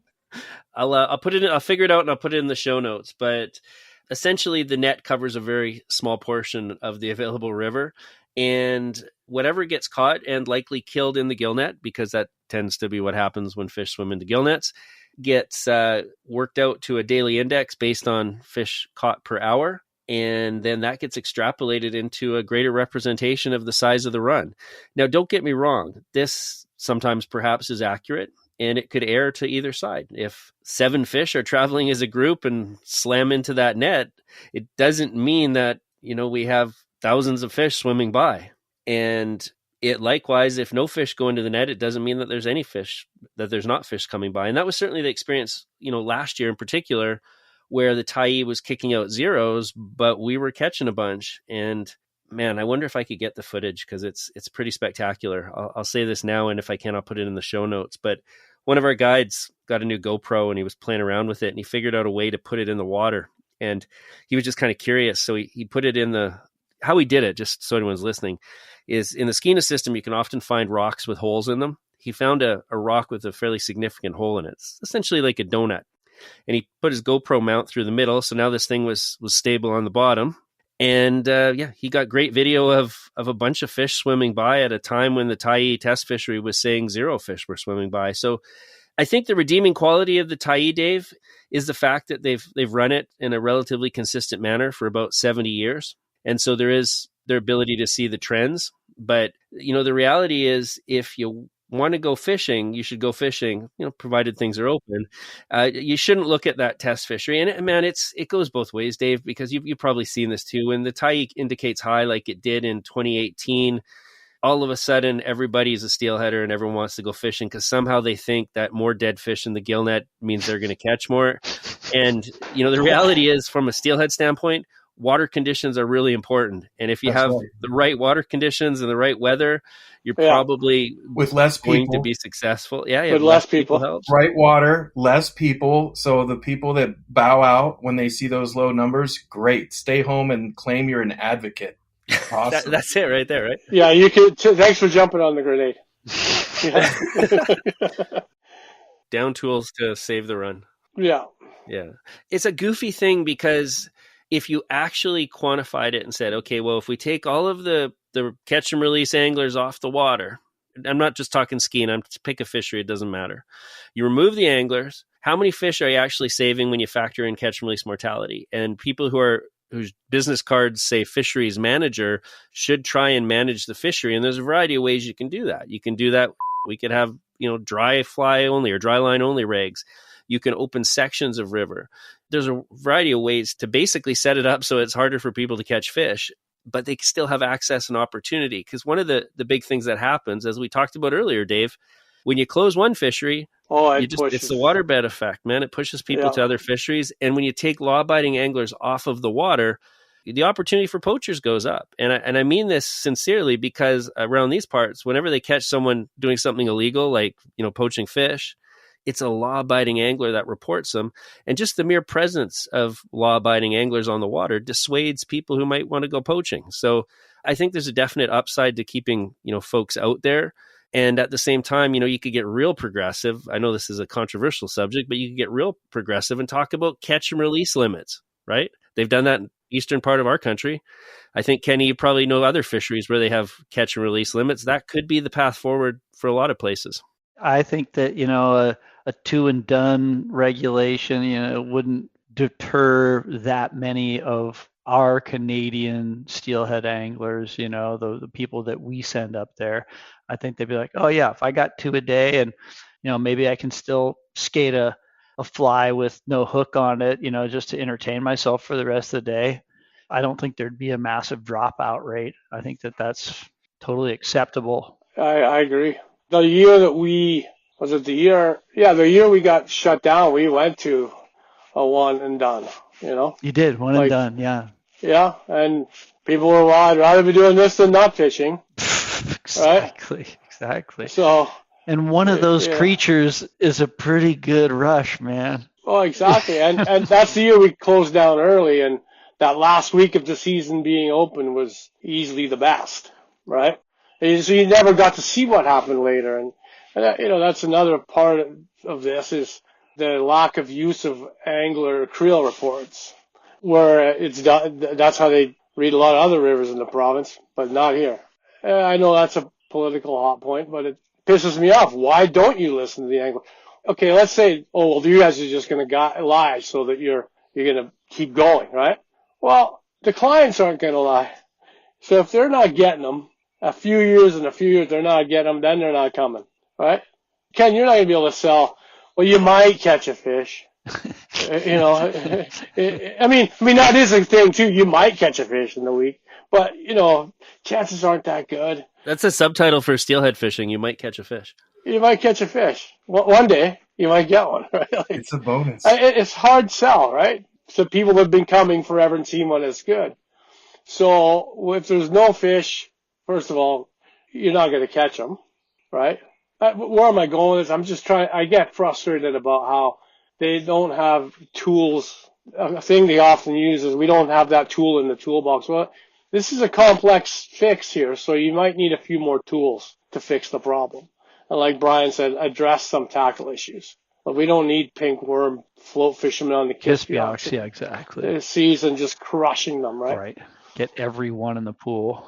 Everyone. But wouldn't this be the thing? So if there were catch and release limits, okay, and let's just say it's 2, okay?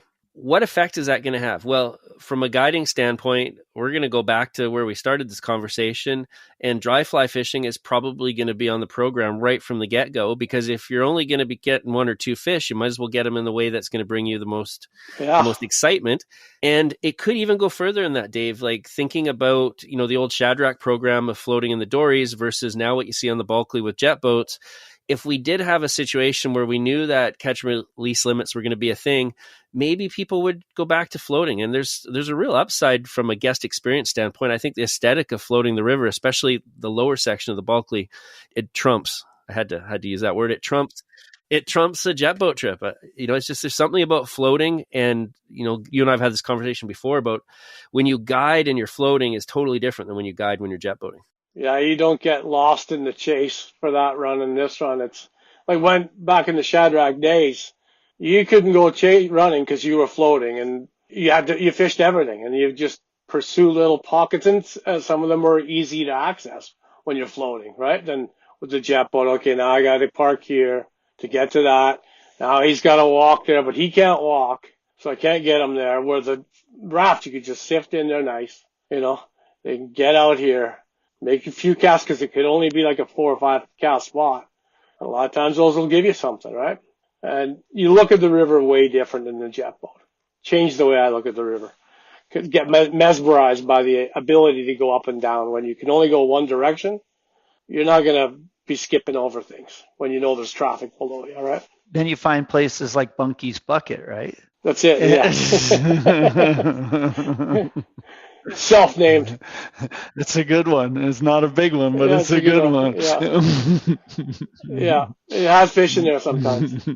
Perhaps from management side in the future, we could look at, places that were restricted on the number of watercraft that could be on a particular stretch of river, or have sections that were float only.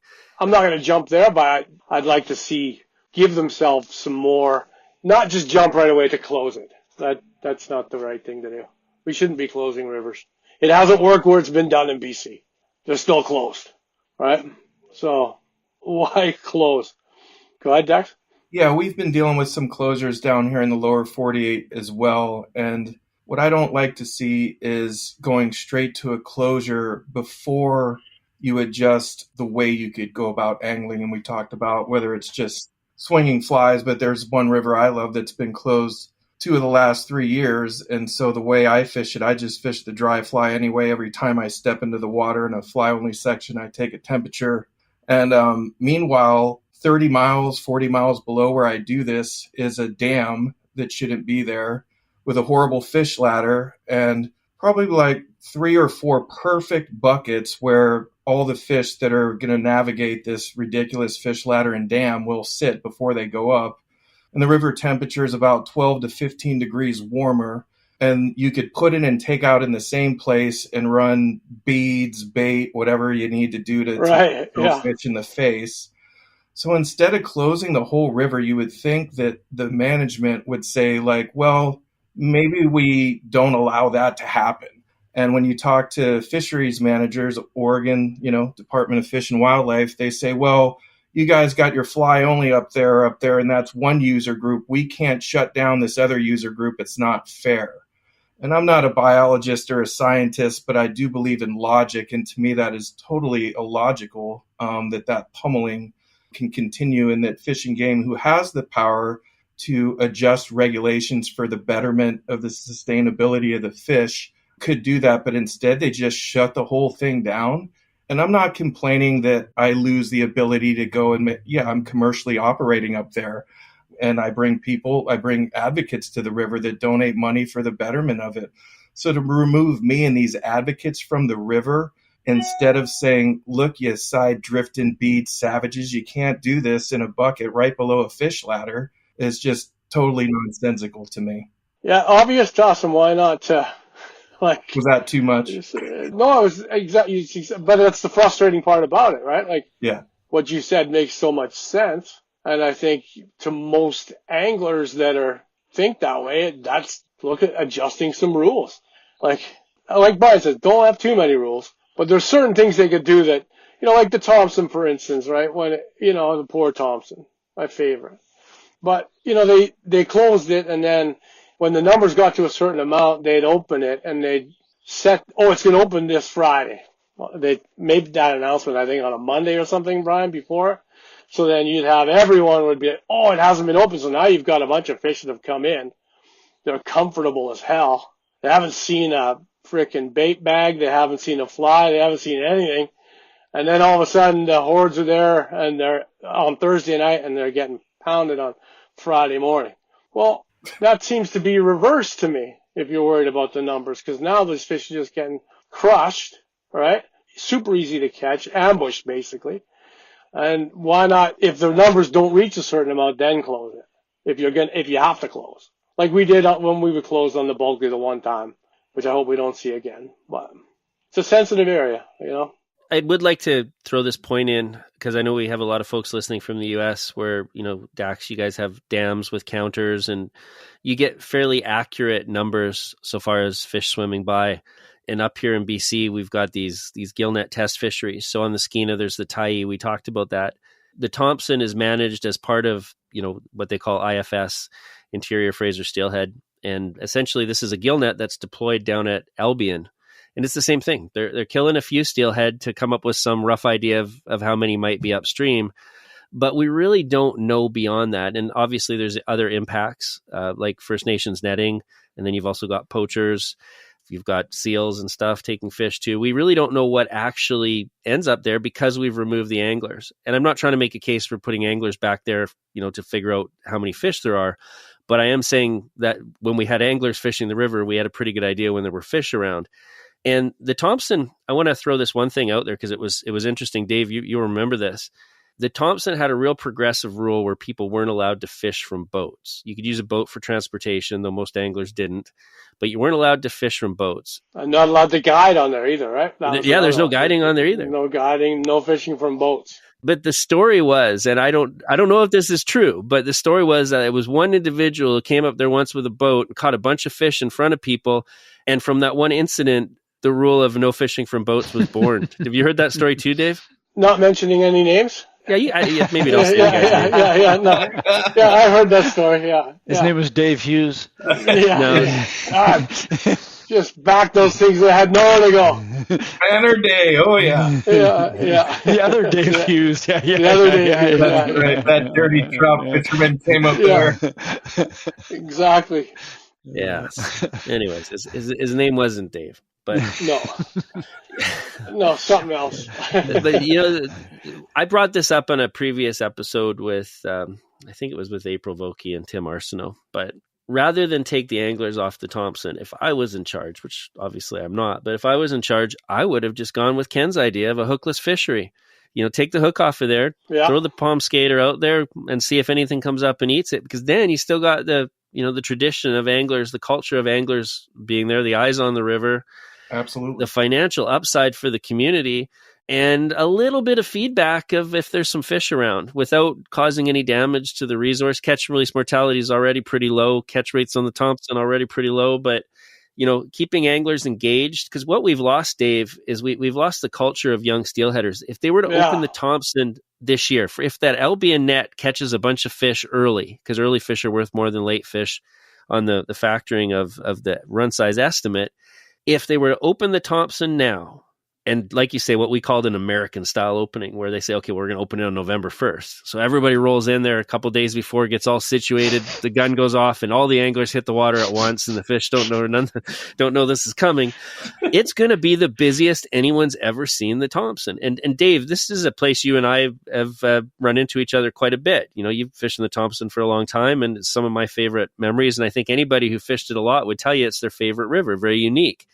And now we got all these new steelheaders, guys who've been fishing better part of a decade who haven't fished the Thompson, but they've heard about it. So, man, that saddens me. I'd love to see anglers on that water again.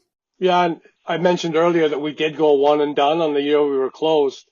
It was like, well, we'll just go without a hook, go to the tube and put a knot in the end of it so it's not coming off, and a little bead on the back, and off you go, and just go for the grab. And people did that.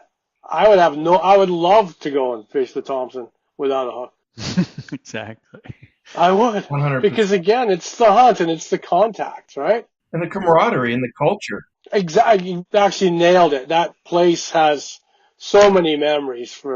I got my first ever steelhead on that river. It's just the place, the log cabin pub, the little town of Spence's Bridge but nothing else happening once they put, when Highway 1 was no longer the Highway 1 through that section. It got bypassed. That Spence's Bridge town became this little ghost town, but not in the fall, and the fishing was going on. It was bustling, right? There was a lot of people there. The businesses were doing well. The restaurants were doing well. But now it ain't that way anymore. And it's sad. It really bums me out when I drive by that river and know I can't fish it anymore. It hurts.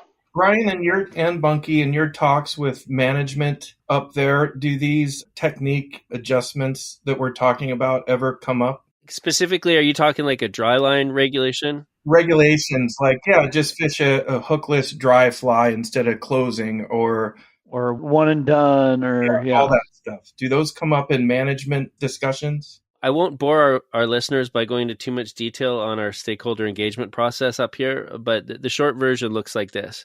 anything that's really progressive sometimes flies over people's heads. So the idea of a hookless fishery, that tool is not in the toolbox at this point. But it's good that we're having conversations like this, because maybe in a decade or something it will. Because I think it makes a lot of sense. I think it just sounds too crazy to people that don't fish, that there was, oh, no one would ever want to do that. But I know people would. Dry line only is a regulation that's quite old. That's been used in a lot of places, like unweighted. And unfortunately, there are stakeholder groups that find that regulation to be discriminatory. Essentially, supposedly, it dissuades children from fishing. In reality, I think the folks that are used to trying to fish in a way that is the most effective, i.e., say someone who's float fishing or bottom bouncing, they, I think maybe a good regulation might be to just bring it all back to catch and release limits, because, bait ban, single barbless hook, so artificial only. Someone wants to use a spinning reel, great. Someone wants to use a level wind or a fly reel, whatever.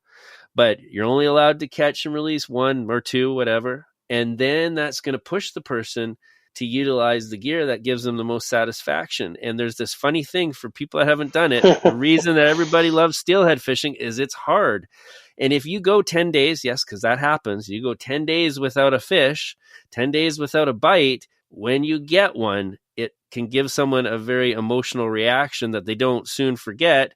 And I think that, there's something special about also, I think of a client, right, Dax? I think of if a guy's out there fishing, he catches a fish and he's caught that fish, there's this kind of this moment there. And that moment doesn't have to end. That moment can stay. If that guy reels up and says, that's it, I'm done for the day, I'm going to chill out in the boat, take some photos. He walks into the lodge at the end of the day, he is on a high. He gets out the next day to go fishing. He is fishing with dynamite confidence. Yeah. But if that same dude jumped right back in the water and started to catch and fish for another 2 hours, didn't catch a thing, that moment is lost. That confidence is not there anymore.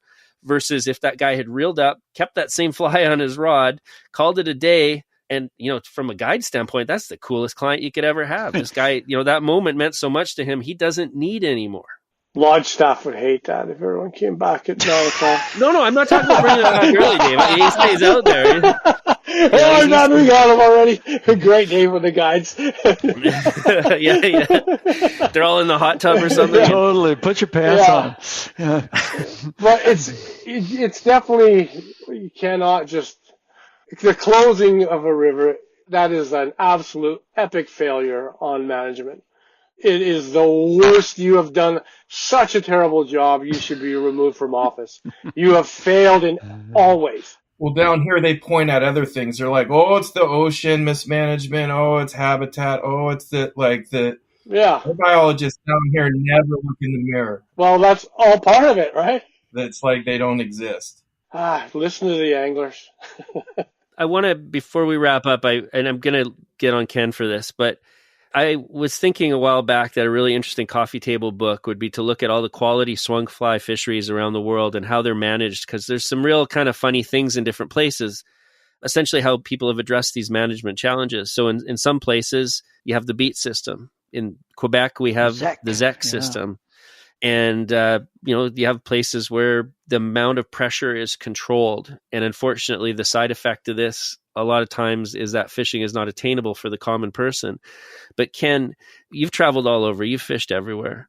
What have you seen in other parts of the world that maybe could be applied to the West Coast? I'm talking BC, I'm talking Washington, Oregon, California, Alaska, whatever. What have you seen in other parts of the world that we could consider when we're managing our fisheries for quality? Yeah, it's a really hard question because there's a certain, what I would call Western mentality, which is that this place is big and it's open and we can do what we want and we can do it when we want. And all of us have basically grown up in that culture, and that is part of what makes it so much fun out here. And, I do think that limited entry fishing to continue to offer people a true quality experience on the water, I think that that's really effective. I think that the Quebec ZEC is one of the greatest models, but I don't think, I think that moving from the Atlantic coast to the Pacific coast and trying to impose that is culturally really difficult. And that this is just like, hey, don't tread on me. You can't tell me where I can go, when I got access. I can trash as many holes as I possibly can in one day. And that's my God-given right. And I don't give a if there's 400 people on the sole duck or the hoe each day. I'm going to fight for my share. This is Darwinian fishing. I got there first, I win, you lose.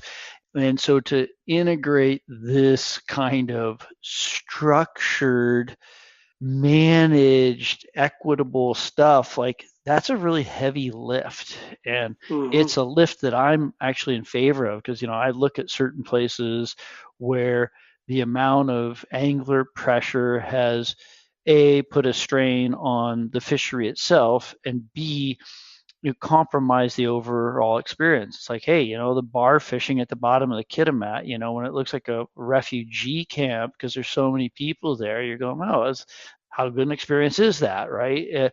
Those are the hard things. But I think that the ZEC is one of the great models and that it could be modified. I think it should be modified. I feel like I also feel like, rivers like, the Madison, 350,000 user days annually in a short section of water. I kind of go, man, it's a bit excessive. I mean, I understand that we all have our rights to fish, but I would be in favor of a lot of places adopting limited entry and spreading out what is a finite resource in a more equitable way where we can still have high quality experiences when we get our turn.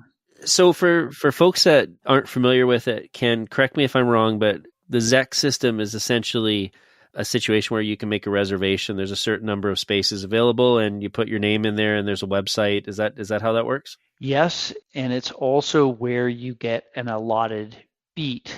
And so there might be a beat that has 2 pools and 4 rods, or there might be a beat that has 6 pools, but it takes 8 rods per day, or things like that. And it's highly managed. The ZEC is actually a really big employer in Quebec. A lot of people work for it. And so there's opportunity there. And, small beats, whatever. I think that many of these things have to be Westernified. It's like, okay, this is a beat on the Solduck River on the Olympic Peninsula, and it's, from put in to put in, maybe there's a big chunk of water, hey, if you want to walk that beat backwards to not interfere with the float traffic, to try to get your advantage. But not only is advanced registration with some last minute permitting where you can just get the permit the day before, but it also is set chunks of water with set numbers of rods. So you get down to the bottom of your beat and you can look down and you can see another pool right there. And you're like, that looks really good, but you can't go fish that because it's outside of your beat. So there's a trade-off. I mean, we've all grown up in a situation where we've had essentially unlimited access here in BC. And the upside to that is we have this angling culture that's fairly young. A lot of young people get into spay fishing because it's easy access, and we would potentially lose that. But the upside could be we're adding value to the fishery, creating some jobs, and preserving and making the overall experience more consistent. Interesting thought. I don't know if we're there yet. We're not. But I've surely benefited as a kid growing up from, being able to buy that BC license and go fishing. So yeah, which is a giveaway also. We don't pay enough. How much do you pay in Augusta if you could get in there to golf in Augusta? Absolutely. Yeah. I think we're working in Augusta here. Yeah, there's not enough perceived value in even the opportunity to fish for steelhead. And it's trying to be done in certain places like the Southern Oregon coast. To fish the coast, you need basically a participation tag. And for $5, you're allowed to murder one if you catch one. I mean, it's right. Unbelievable. For $5, you can actually murder 5 per season. And the wild ones taste better than the hatchery Oh, ones. they sure do. I already got my 5, so I'm going to kick it into the river because I caught it on my spinning glow with some sand shrimp on the end. Goddamn wild, damn native. Can't tell the difference anyway. So we're dealing with that. And no enforcement. Yeah. We're going back. Yeah, that's unbelievable. Yeah, it's a real true story. I mean, you can't make that up. Yeah. No, it's a fact. Right? Yeah. But it should be $100 for that tag, or 500, or whatever. Hell yeah. Make it worth something. Right. Yeah. And I'm sorry if you can't afford it, and you can't afford it. And I don't want to sound, I'm not rich, Hey, I can't afford to go saber-toothed tiger hunting in Africa either. You know what I mean? It's just like, exactly. You can't do it, right? That's what, they don't exist either. Right. So, Yes. see the trend? I see the trend. Yeah, exactly. And make a guide permit on the Olympic Peninsula or the Southern Oregon coast, $1,000 a year, and you get X amount of days. Like any Yahoo that has a guide license can just go guide in these places too. And right. Oh, really? Oh, I mean, that's the beauty. Classified waters is a big step, right? Hey, finite number of guidable days, and those permits have great value, and we lack that almost entirely in the States. It's like, yeah, you want to, get your Coast Guard license and your insurance card, you can be a fishing guide, and I'm not really in favor of that either. Me either, and I'm a guide. I'm all about it. I'll sacrifice, Yeah, exactly. Yeah. And any good guide would say the same thing. Any guide that has the resource first would sacrifice, whether it's a venue or X amount of days, and they're going to be able to roll with the punches and accept that, yeah, I can't just guide this in a 90-day winter steelhead window. I'm going to try to guide 80 of these days. It's just ridiculous, Yeah, you adapt it, right? And then switch gears, right? That's right. It's not just on, it's on all of us to get it together. All of us, I wish we could all work as a team. We might get somewhere, right? On all user groups. But there's just so much entitlement. Yeah, down here anyway. Yeah. There's just a lot of entitlement. Yeah, here too. Here too. He was saying, like, absolutely. Yeah. My grandpa fished that way. I'm going to fish that way. And like, I'm a guide. I'm going to guide as much as I want to. I don't care how it's done. I don't care who's doing it. I'm going to work as many days and fish as any means necessary. And it's just, I just don't see how that's sustainable 20 years from now, personally. And it's not just the fish. It's just like the angling experience. The more, who wants to fish on a super crowded river, right? Nobody really. And but I'm repulsed by the reduced element of freedom, right? Like, that's the way that we grew up. Like, that is hard to digest, but to me, it's the lesser of the available evils, right? Yeah, like closures. Yeah. Right? You want to fish like grandpa and pull 20 a day. You know my point. You can't do it. So could you imagine if the folks tasked with managing these fisheries, their budget was made up entirely of the revenue that they were able to, collect through, access to these fisheries. So what I mean by that is they would then have to figure out how to add value to bring in the most amount of money per fish, while at the same time maintaining as much access as possible, being mindful that we don't just want a clientele of older folks. We want a full age range represented. So we need a variety of fishery types. We need stuff that's suitable for people getting started. We need stuff where people who are willing to pay the most can also pay the most. And at the same time, we're really looking to not harvest as a bunch of fish. I watched a video earlier today, Ken, of a big, beautiful Atlantic salmon. It was probably 40 pounds. And it was in Norway, of course. Boom. Pulled it right up on the bank and killed that sucker. But, it pinned it with both knees when he got it on the bank, right? Yes, that's the same one I saw. Yeah. And I was like, he choked that one out pretty quick.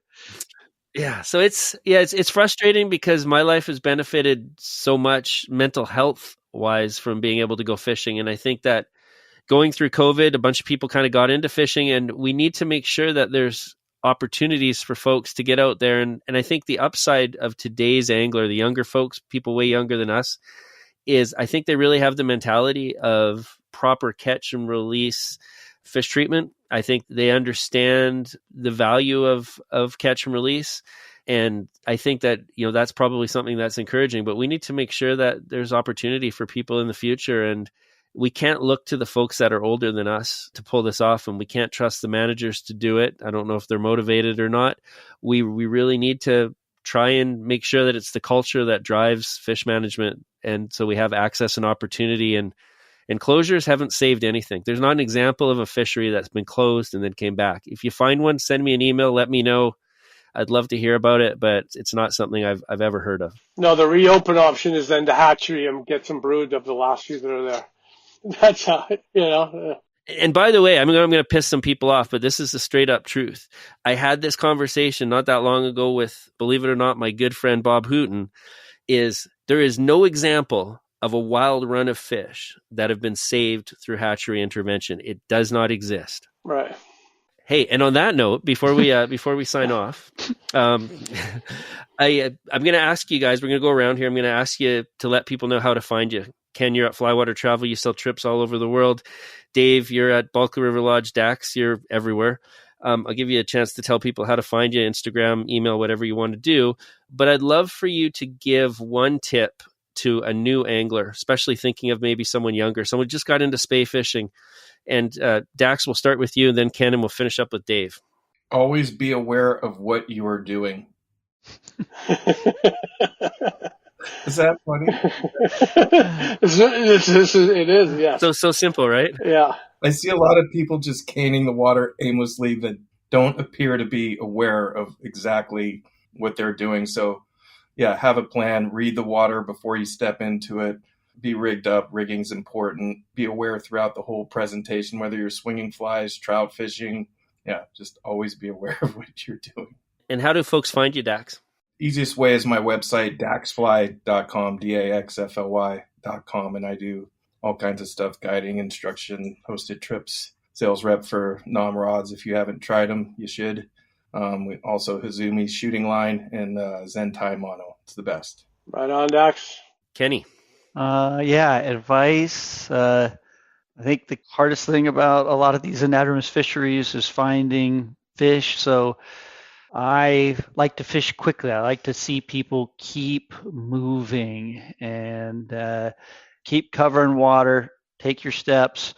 Be mindful that if you're fishing a relatively small river and you throw it to the far bank, that the water's slower over there, and you don't want the belly of your line going at the fish first. A lot of people fail to see that, and that's one of the great things about fishing dry flies is you get to learn that lesson. You're like, oh, holy shit, it's going head downstream. And I'm pretty easy to find, flywatertravel.com. I'm part of the greater Farbank family, which is Sage, Rio, and Redington. And my email is ken@flywatertravel.com. Pretty original. That's, well, what else do you need, Ken? Word of advice. Well, be prepared. I mean, so if you're hunting, you want to know identification of species, know what you're after. And there's a lot of research to be done. When I learned, there was no YouTube. There was no, I mean, you got to source your way through that. There was books, right? I read books. I read Trey Coombs's books. I studied hard. And what is mending exactly? Well, I know what mending is. It's fixing, right? That's what mending is. It fixes things. So, but do some research. Try to understand handling fish is important. Know what you're catching. Know what it is. Because a lot of, people get confused here with what they've caught and what they're allowed to keep and what they're not. And if you're meat fishing and there's a size limit, make sure you got a tape measure and don't think it looks about that way. Educate yourself a little bit before you get in there. DJHughesBunky@gmail.com. Perfect. I'll put those in the show notes for people listening, as well as some photos and stuff to accompany the show. As always, you can find show notes at www.inthebucketpodcast.com, and look forward to getting your feedback. You can reach me anytime at info@skenaspay.com. That's SKEENASPEY.com. I want to thank you guys for joining me today. This has been a lot of fun, and look forward to getting out on the water with you. I appreciate it, Brian. Yeah, thanks a lot. Thanks a bunch, Brian. Thanks, guys. It was great to talk. I learned a lot of things. Yeah, a lot of fun seeing you guys. Right on, guys. Thanks a lot. Appreciate it. Well, folks, that's the show for today. Once again, I want to thank Bunky, Ken, and Dax for joining me. To the listener, I really appreciate you tuning in. It's a lot of fun bringing people together to talk fishing. I'm looking forward to keeping these conversations going and welcome your input. As mentioned, please feel free to reach out to me via email at info@skenaspay.com. You can find In the Bucket Podcast online at www.inthebucketpodcast.com. If you're on Instagram, you can follow us at In the Bucket Podcast. I've got a very special episode of the show coming your way next month. This time, I'm going to keep the guests a surprise. Trust me when I say, you're not going to want to miss this one. I'm Brian Niska, and you've been listening to In the Bucket, podcast brought to you by the Wet Fly Swing.